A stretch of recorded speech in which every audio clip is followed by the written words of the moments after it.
পটুয়াখালীর গলাচিপায় ওয়ারিশি সম্পত্তি বুঝে পাওয়ার জন্য সংবাদ সম্মেলন করেন মোহাম্মদ মোস্তাফিজুর রহমান মফিজ।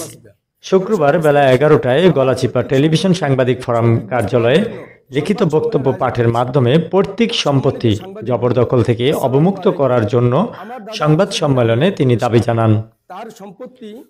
ভুক্তভোগী মফিজ গলাচিপা পৌরসভার 4 নং ওয়ার্ডের মৃত নুরুল হাই এর ছেলে।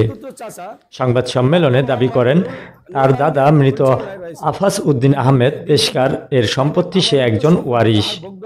উক্ত সম্পত্তি দীর্ঘদিন যাবৎ তার চতুর্থ চাচা ডাক্তার মোহাম্মদ নুরুল ইসলাম জবরদখল করে ভোগ দখল করে আসছেন। ভুক্তভোগী এ বিষয়ে গলাচিপা থানায় অভিযোগ করেও কোনো সুরাহা পাননি বলে জানান।